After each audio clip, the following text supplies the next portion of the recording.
Hi 7-2 team. This is Mr. DeCoco, just giving you the next distance learning lesson. This is now the third one. Just a reminder, keep connected, keep checking the classroom for activities and updates. And you want to make sure you're devoting some time every week to social studies. Keep up with the readings, watch the videos, answer the questions, so that when we get back, we can just hit the ground running.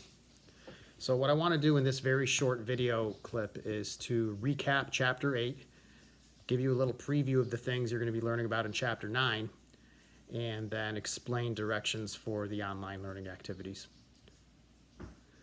All right, Chapter 8 recap. There were 4 main points to that chapter. Okay, point number 1 was Alexander Hamilton's economic plan to get the United States out of debt.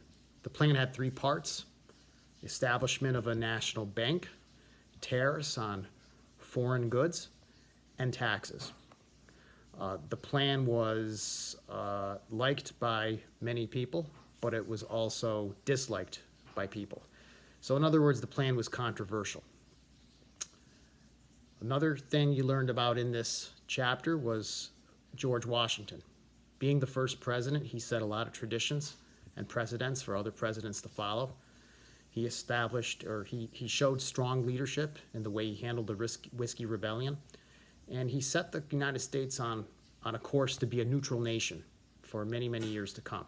A lot of presidents after him maintained a policy of neutrality when it came to getting involved in things going on outside of our country.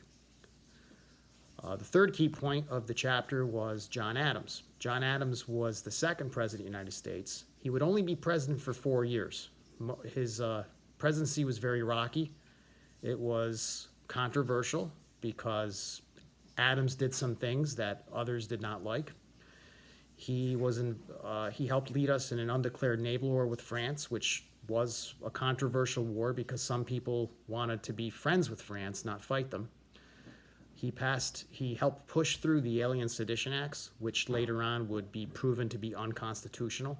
That's where the government was arresting people who were criticizing the government, especially Adams, over what he was doing during the war.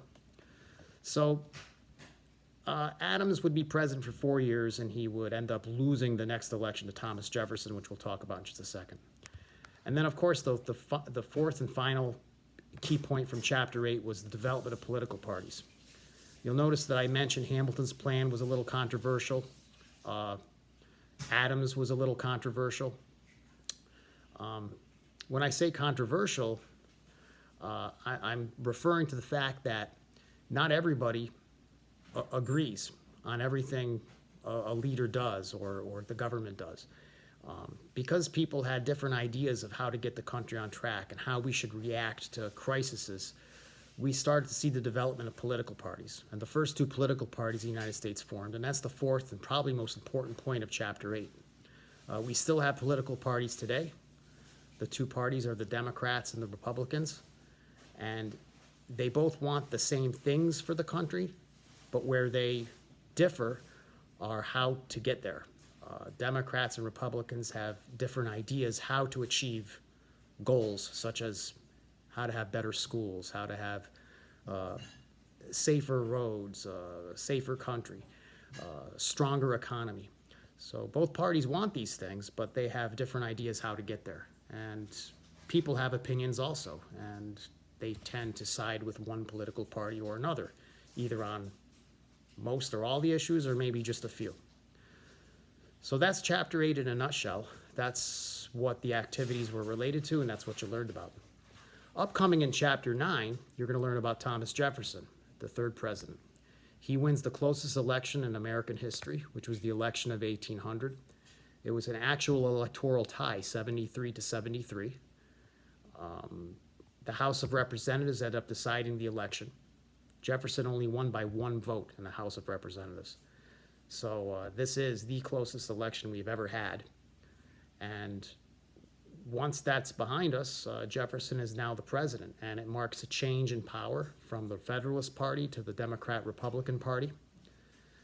And you'll read about Jefferson's beliefs and what he stood for. First of all, he was a Democrat Republican, so he believed in the Democratic Republican beliefs. He believed in a French phrase called laissez-faire. Laissez-faire means, in French, let the people do as they choose. And he also believed that the federal government should be kept to a bare minimum. He was a big supporter of states having power and states' rights. He thought the federal government should only do three things: collect custom duties, do a census every 10 years, and deliver the mail. Other than that, he thought everything should be done by the states. So this is his beliefs are gonna be reflected in his actions as president over the next 8 years, because he is gonna win election again in 1804 and become president for another 4 years. You'll also read about Marbury versus Madison. This is the first time, that's a Supreme Court case, by the way, and it's the first time the Supreme Court rules on an action of the government. In this case, the Supreme Court's gonna rule on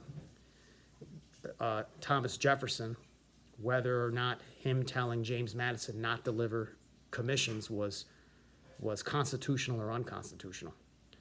And this case established the concept of judicial review. So that's what you're going to learn about in Chapter 9. As far as what you need to do, you want to read the Section 1 of Chapter 9. That's page 278 and 281 of your text. There are some key questions to answer. They're on the classroom page.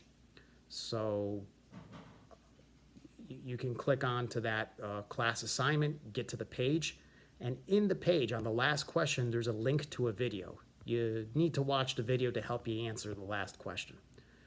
Other than that, that's all we need to do. Do your reading, do your questions, and next Thursday, I will recap the key points of what you learned about and preview the next section of the chapter.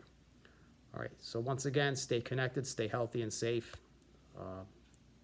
See you soon.